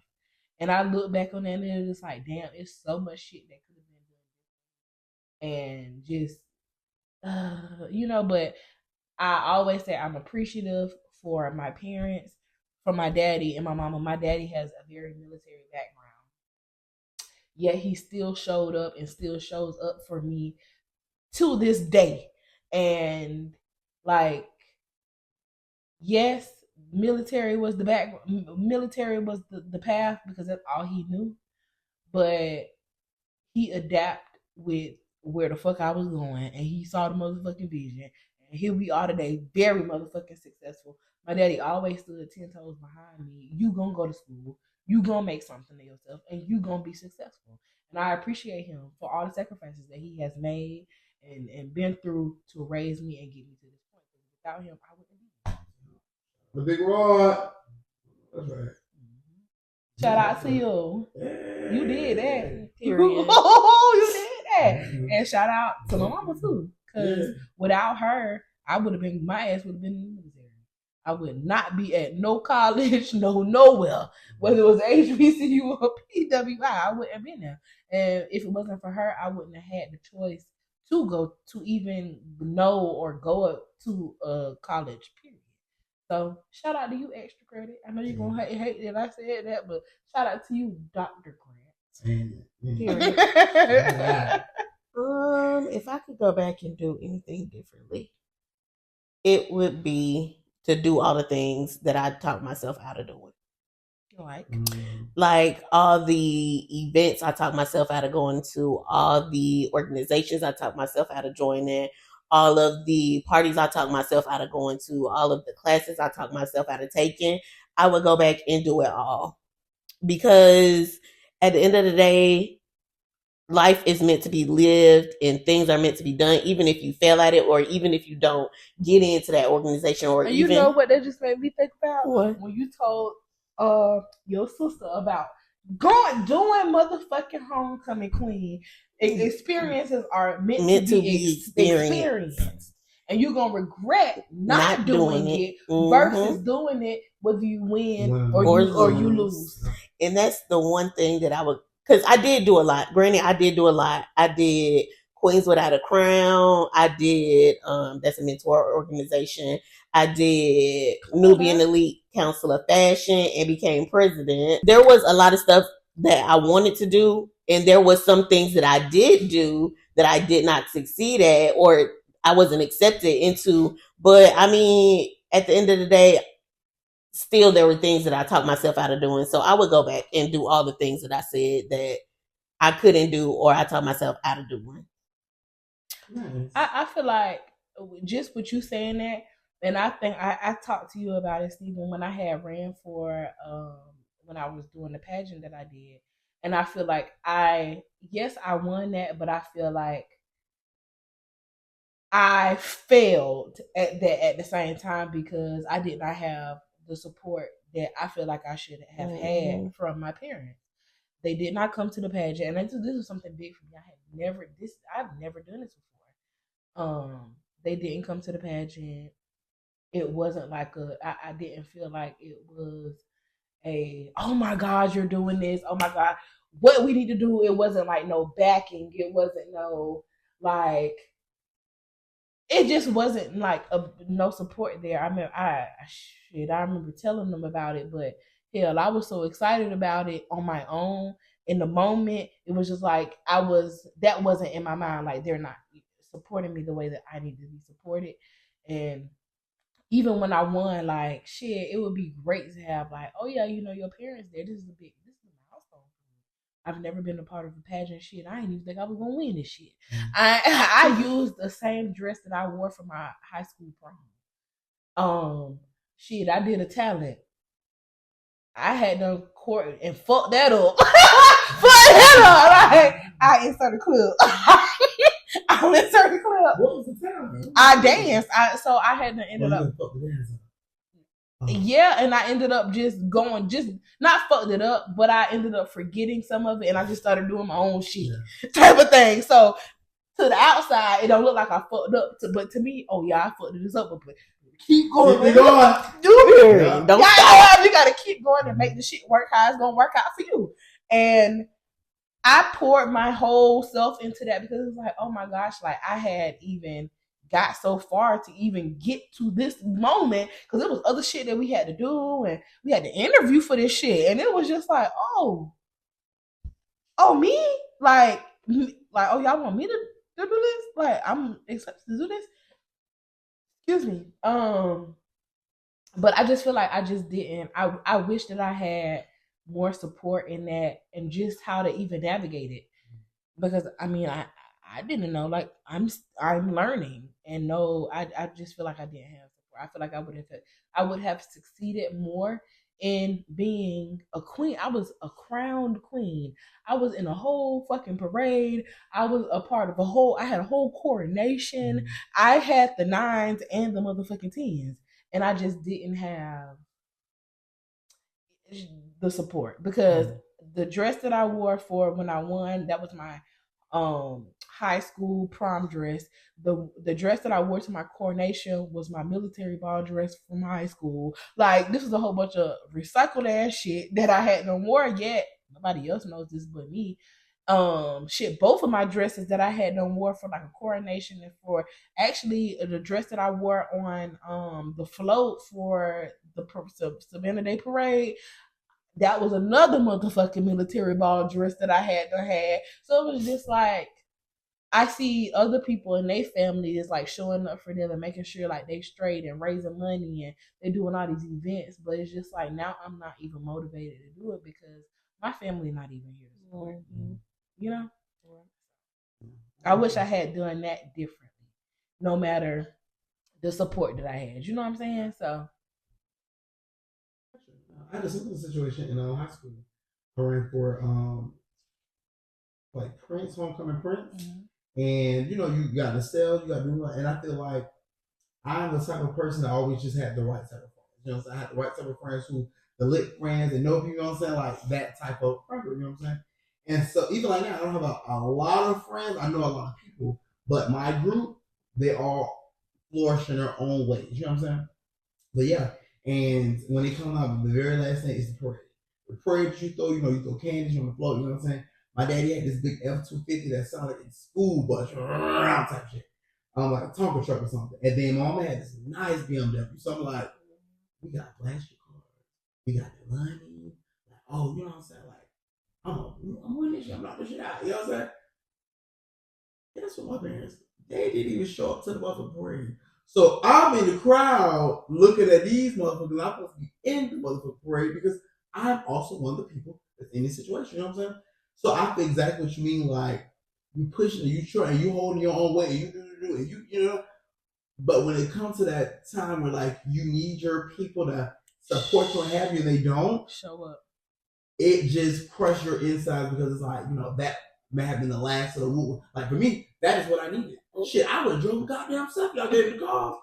I would have hit the bit of that. You know what I'm saying? But woo. Hey.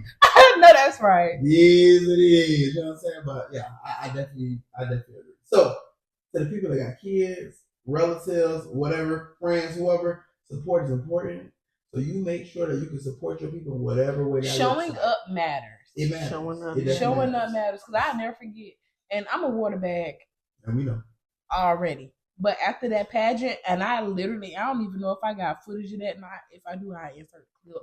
But I literally boo-hooed on that stage because it was like, damn, like because I really rallied for myself through that whole thing. And I just did not think that I was going to win because it was like, oh, it's me. Like, I don't talk to nobody for real. I don't know nobody for real. Like, none of these motherfuckers. And I was thinking that motherfuckers don't know me, but motherfuckers was knowing me.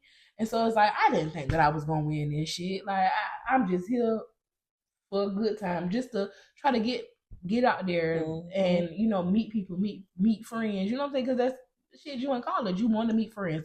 You want to get to know people and stuff like that.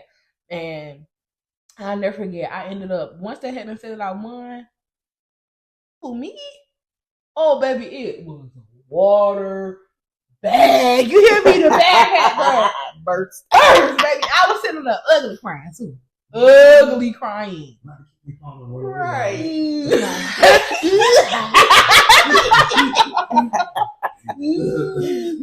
and it was just like, oh, yeah, bitch, you did that, and you did that shit for yourself. You rallied behind yourself, and you did that. You made that shit work without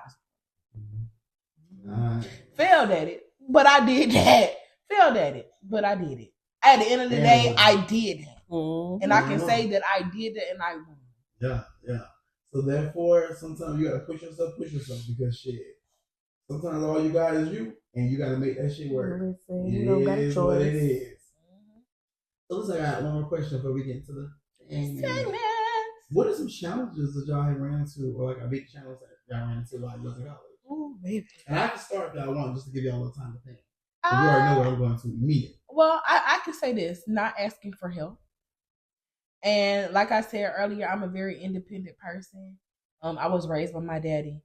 And so it's just like, it's just hard for me to ask for help because I feel like it's just hard for me to ask for help from people because I want to try to get it on my own.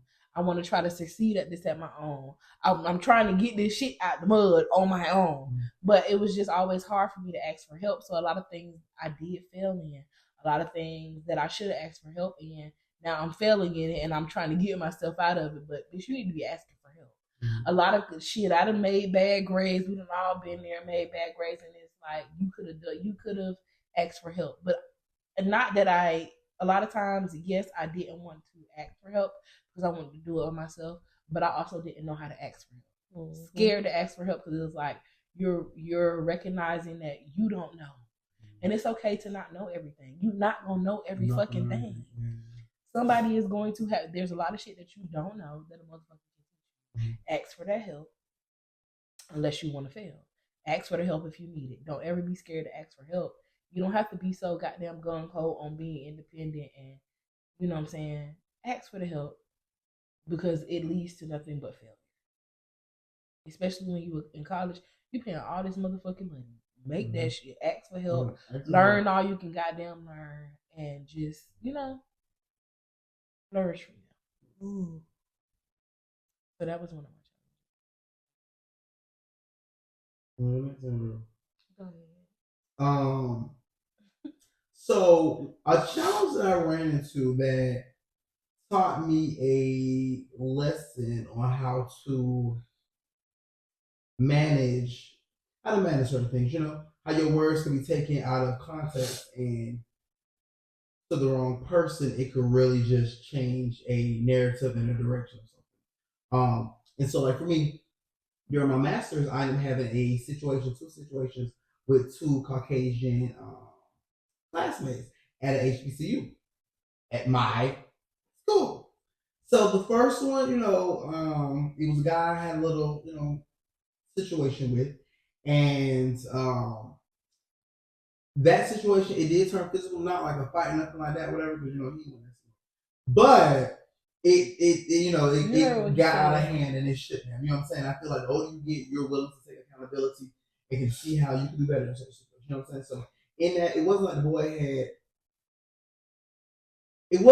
boy had the type of energy that made me feel like I had needed to, you know what I'm saying, get at him. To me, I was trying to de-escalate the situation and really try to figure out how can we move forward and just like be classmates. So there's a lot of clashing going back and forth, and I'm confused because I don't even fuck with you. You know what I'm saying? So why is there so much issue? You know what I'm saying? So boom, ask the buddy had said his love, boom, had put his hand on my face, and I'm talking about boom, and trying to walk away. That's disrespectful. And anybody that don't play with disrespect, it don't take a lot to get your ass riled. You know what I'm saying? And when he did that, immediately, boom, grab his collar, snatch him back. He's screaming and hollering. And in the moment, you know what I'm saying, you really want to get a motherfucker, but there's a certain type of energy you can tell when you coming with that big dog energy, and a bitch don't really want that shit with you. You know what I'm saying? So it's like now you're feeling more of like a bully, or you're coming off with a certain energy that they can't match. You know what I'm saying? So boom, I had to let that go. But that ended up escalating, and I ended up having to go talk to like the president of the university. Thankfully, we trying to figure out and Buddy was like, "Oh, I'm just going to another school." So I'm like, if he's telling y'all right now he's going to another school, the problem is resolved. The boy is leaving. They took it like, you know what I'm saying? Don't have another issue like this or whatever, but boom, they let it go. Okay, cool. And in Masters, I did the 2-year program. That was my first year. The boy did not leave. So, for the most part, we had no issues. We were straight, whatever. That was my first year. All right, cool. Second year, first semester, towards the end of the semester, it was this another one of my Caucasian classmates. We in class, and towards the very end of the semester, the teachers, even them, get to some point like, hey, we really ain't too much of the we going over. If y'all wanna cut class, not necessarily cut class, but we are going to cancel a class, make it hybrid, make it whatever. And so the girl, she was like, when the teacher presented us the opportunity to just kind of enjoy the rest of the semester without having to come to class because we kind of covered everything we needed to. He was like, since y'all are cohort, we all graduate and move together. Y'all come up with an agreement. As long as y'all on the same page, we good. Well, the girl was like, oh, they just don't want to come to class. It was something about that day, you know what I'm saying? Because again, we are all one collective. We all make a decision together, and that's how we form to make sure. She wasn't the only white one in the class. There was a few other ones too, but we all make a decision together. Long story short, honestly, I'm always going to be that say something. If something come out now, like how that's being said, now what was it, what you said, right? You know what I'm saying? Ooh. And so I had said something to the girl, and I mean, in front of the rest of the class, and it wasn't like too crazy, you know, I come on like that, but it's the simple fact of if we're all on one accord at this HBCU, I don't understand why you are having an issue. And on top of that, if it's just simply not coming to class, that's equivalent. You ain't got to go work and still get paid. Bitch, I'm not going. You know what I'm saying? So for you to come off with oh, they just don't want to come, I just didn't like that. And when I had an asked her about it, like, hey, you know what you mean by that? Because at the end of the day, he gave us the opportunity to come up with a discussion. You could talk to us and like, no, man, you know, I really do want to come to class because, you know, I really just need to. I still need to go over that last chapter. You know what I'm saying? There's certain things that I'm still just like grass I need to, whatever the case may be. This is the platform to talk about it. Instead of her giving the opportunity for us to have a discussion, she was like, oh, shut up talking to me. Bitch, who the fuck are you talking to? Now, the professors only got the class, so it's just us. And this master's program, so it's less people. My cohort for my master's probably is maybe like 20 people or something like that. So what she had said, and let me add this too. She said, stop talking to me. She said it once, twice. I'll give it twice so that sounds good. She said, just stop talking to me. But if we're talking, I don't have an issue. You smoke, you know what I'm saying? Like, and we're cool. We're So the third time she was like, just shut up talking to me. Who are you talking to? Because I'll get off in your ass. But if anybody say that, that's not why they're going to beat your ass. Get off in your ass, I will curse your ass out on play. You know what I'm saying? That, boom. Cultural differences. The girl literally started crying right out of class. Right? Ooh, in my head, I said, Lord, please let the girl just go to her car and call it mama. Don't let this be a situation. I lied to you not. Before the day ended, I got an email. You need to report to the dean, to the president of the program. I'm like, oh man. The next morning, boom, go to the meeting. They're like, well, Stephen, you know, do you not see that there's an issue because this is the second incident with you? You know, do you not see what you said and how that made, you know, why we're here? Me? Well, no, because I told her I get off her ass, but you know, like I told her, I'm gonna beat her motherfucking ass. There's a difference. Get off of your ass. Don't play with me because I get off in your ass. That was a statement. I gave you a warning. Don't play with me. You already telling me shut up. I don't like that. That's disrespectful for be classmates. You don't tell your coworker to shut up. So in your scene, yeah, we just classmates, but in a professional setting, we all here together. Don't you play with me? Do I look like the one you play with? I'm playing. You know what I'm saying? And so in this meeting, I'm like, yeah, no, I mean, we can talk about it. And I get where y'all coming from, but I still feel how I feel, and I'm saying 10 toes how I feel. Those people suspended me for school. And the way our programs are set up, it's like you have to take your course during the summer or during the spring because that's the only time they offer classes.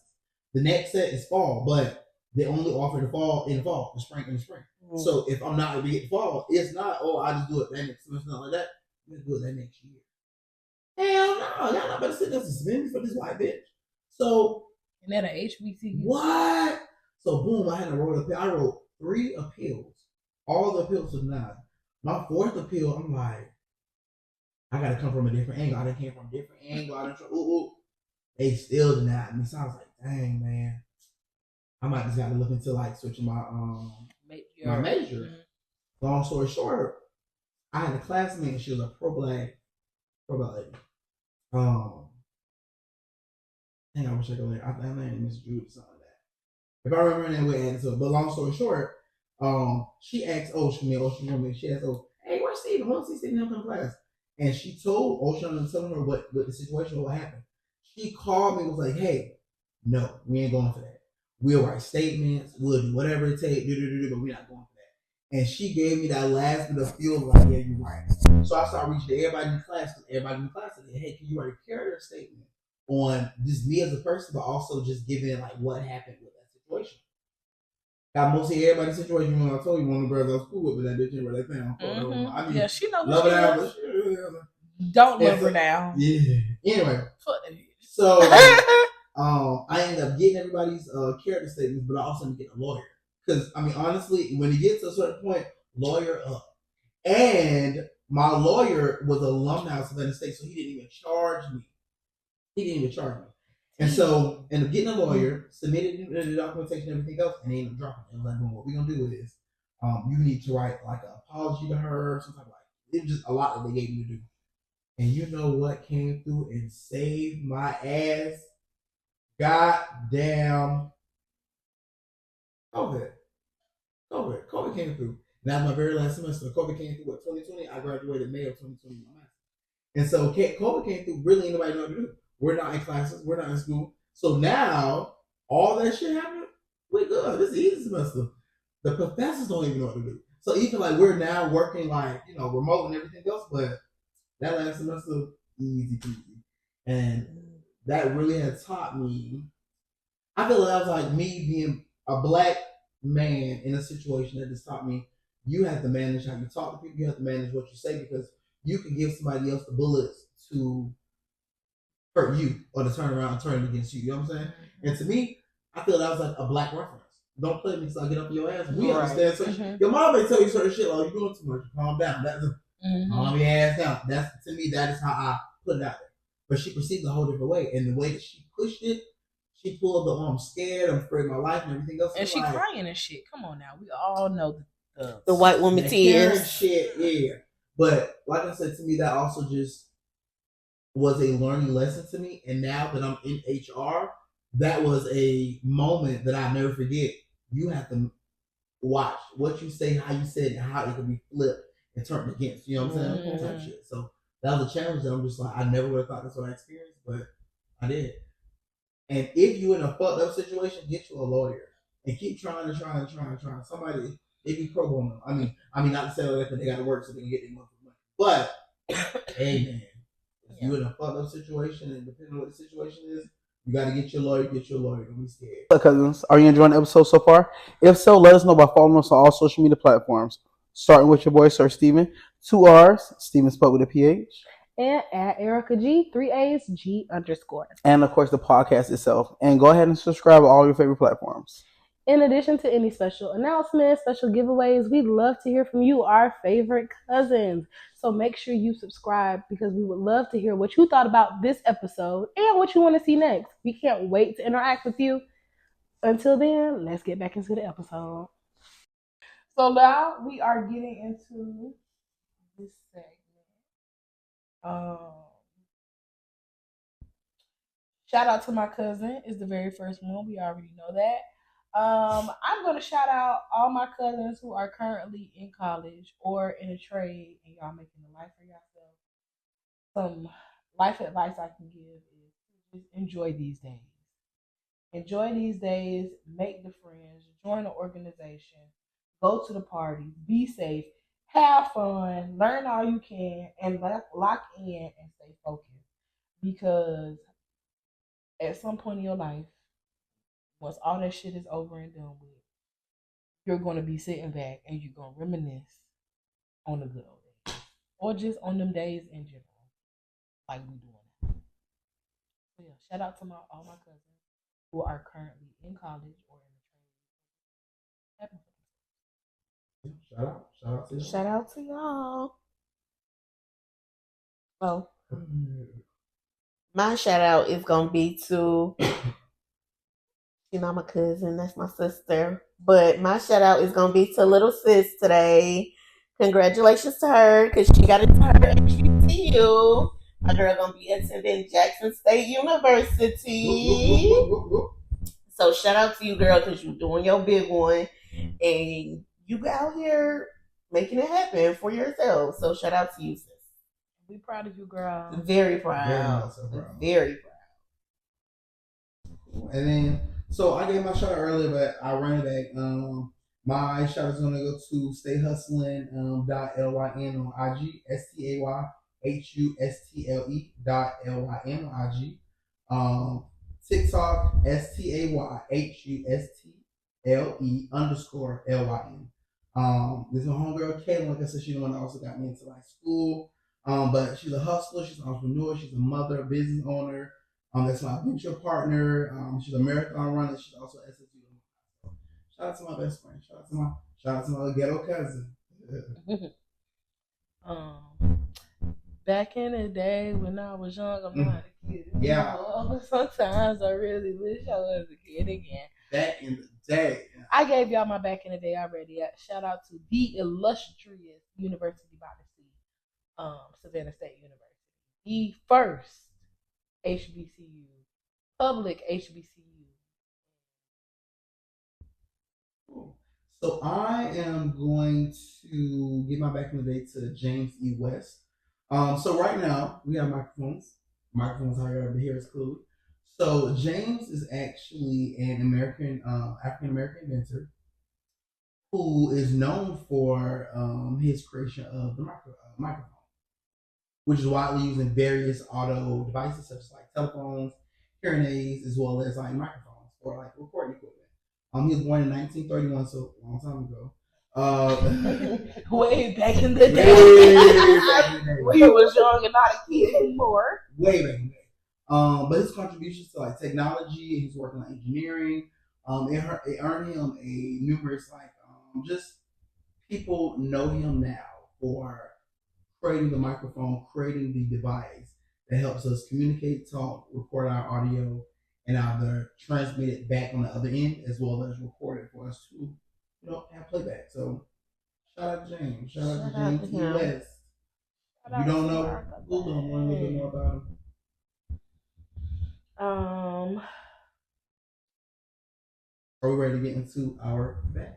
Something that you should always be in your bag. In your bag. Get in your bag. If you're not, open it up. Get in one. I don't really have a tip for this one, more so of a question. What y'all did with y'all refund checks? Girl. Funded. Actually, I use mine very wisely. I bought my first car with my refund check my sophomore year. I put in half, my grandparents put in a quarter, and my uncle put in a quarter. And I bought my first car with my refund check. Now, all the rest of them, I don't know. I ain't got shit to show for it. But that one, yes, I actually, I lied. I paid bills with the rest of them because I moved off campus. And I was working, so I was trying to make sure I had money and was still broke because I was drinking it up at OT. But yeah, I spent on my first car, my little Mini Cooper, my little fishbowl, riding around campus in my little white Mini Cooper. I didn't even have access to my refund check. Like my parents got all that shit, and they was just giving me money off the top of that, But shit, they was paying them motherfuckers through the loans for me. Pay that shit. Pocket. But see, everybody got different amounts of rent, so you got that, but shit, who knows how much I got? I don't even know how much I got because my parents was doing what they had to do, what supposed to do. Right. I just didn't handle no finances and shit like that when it came to that, so I don't. Come on, South College girl, Eric. Right. For me, that money definitely went to certain places. Now, a majority of it, went to like bills and different things like that, because like I said, but almost every refund check, we went and took a trip somewhere. So y'all know one of the refund checks was shit. Probably Mardi Gras, one of the motherfuckers trip to DR, one of the motherfuckers Miami. Yeah, I know that's right. Every time that refund check dropped, where we going? I never get this one that I was in class. Me and Ocean was in class. And refund check is dropping eventually one of these days, something like that. But we was in class when it dropped. We literally got our asses up and left class, but they went to the mall, balled out. I mean, walk around the mall, hella bad. This, that, get something for every stuff. Hella bad. Never forget that. Oh, I'm glad they ain't got Chanel and Dior and all that shit, because that would have been. No. They definitely would have took that one check for that one item. I feel like, you got one bag and then eating that bitch, sleeping in that bitch. Wearing that bitch with every outfit, repeat that shit. Yeah. I think I use my wife. Because I also bought a laptop with mine. My MacBook that I still got to this day. I bought that with one of my refund checks too. Yeah. I was investing in myself. Yeah. And it's still up and running. That's my baby. But yeah, I feel like I invested in myself with my refund checks. Because I didn't have a choice at that point. Wasn't nobody else gonna do it. So I had to. So for my in our bag tip, my thing was be disciplined and avoid lifestyle inflation. So the more money we make, the more opportunities we are to get things, buy things, purchase things. But I think it's also important not to now increase your spending habits because you are now making more money. I think it's very important to just like be mindful of that. And I feel like a few things you can do to avoid that. Again, the objective for all of us is to make more money. But like I said, the more money you make, the more shit you can buy. But I think it's very beneficial to create a budget and stay on the budget. Even if you have to take cash out and just use that cash when that cash run out, it is what it is. Whatever you ain't getting, you just ain't getting into your next check or how you work your budget. Pay yourself first. Very important to make sure you pay yourself first. And that means take care of your bills, take care of your responsibilities, and now what you have left, that is what your money that you manage until you get paid again, and what that looks like for you. And also, include a few little wants and needs within that. Set financial goals. I think it's very important to still have a goal, even if it's a hard, cheap goal. Put $100 aside every week, every month, whatever it is for you. Make sure that there's a goal that you're setting and a reasonable goal. It's hard to accomplish a goal that's outside of your realm of what you really could do. So make sure that the goal is something small that you can do. And in the event that you realize, I can do a little bit more than that, put it aside. This is going to be beneficial regardless of how it works out for you. It's important to separate your wants from your needs. It's all kind of shit that we want, but there's certain shit that you need to work out for you. You know what I'm saying? So separate that, keep you on track. Track your spending. When you swipe. Take the time to look at your banking statement of what you swipe, how much certain things is. Make sure it's adding up the right way, because motherfuckers will overcharge your ass and you don't know because you say, "Well, I can pay for this route." Check your shit. Make sure your shit's straight. And lastly, invest in experiences and not things. And kind of like I was saying with the refund check, I took trips. There were so many different trips that I went on and I took that I didn't get certain college experiences, but I traveled the world. I was able to see so many different things, and those were experiences that I would never forget. There's a lot of shit I bought, and I don't know what shit that was. A lot of shit I'll be buying, and I'll be thinking, damn, I don't know where this shit go. You don't even think about it. And a motherfucker wear that shit dead in front of you, and you be like, damn, that shit look familiar. Don't turn your head, motherfucker. Don't turn your head. Look back. And make sure you invest in experiences, not things, and your person. Baby, them hats fit my head perfect. Your person gonna take your shit and you don't even think about it until first of all, not take shit. Hey, friend, can I wear one of your hats? And it's 10 years later, and I'm wearing that bitch, and the motherfucker don't even know that you got that bitch. No, friend, you let me hold that. You let me hold it. On that real shit that know, motherfuckers. We best friends. Yeah, come on, I'm gonna take this on this bar. I'll put it back. You don't even think shit be going. You real friends. I decided about be going by real friends. But the motherfucker, you be like, I leave with a souvenir every time I come over here. Leave with a motherfucker. It looked familiar, but damn, I like that shit happened today. I said, yeah, I've heard you. Is that my hat from 10 years ago? Because it ain't that sure shit look no more. familiar. Now I'm sitting there thinking hard about it. And the way my friend turned her head, that was confirmation. Oh, this your shit, but turn your head because it's mine now. What can I get? So I have one. Yeah. Since we're talking about college, and being in college, so for our cousins who are in college, do not compare your finances to your friends' finances while you're in college. Period. Not even while you're in college. Period. Do not compare your finances to your friends' finances. Your friend can have the things, they can have the trips, they can have the experiences, they can have everything that you want, but you don't know. One, you don't know how they got that money.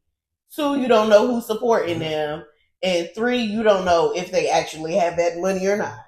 What they had to get it. What they had to do to get it. Knees could be hurt. Listen. Throat could be open. Listen. Throat could be so. They could be in Dubai and some more shit. Do not compare your finances to your friends' finances, because you're going to start comparing your money to everybody else's money at the end of the day, and you're going to be behind because you're not focusing on yourself, what you're doing, and what you can sustain by trying to keep up with somebody else's lifestyle. You trying to keep up with the Joneses. And we talked about this on the whole other podcast. So let's get into stuck on what? Replay. Okay. That song like a melody in my head, and I can't keep on. Got me singing like na na na na every day. Got my eyes up. Replay. Yeah. All right. So I'm gonna start now. I'm gonna a little bit. You know what I'm saying, y'all. Let me see if y'all can pick up. All right. So I'm gonna get straight to the point. I ain't with no games and shit. I want to be your friend. You got a paper in your head.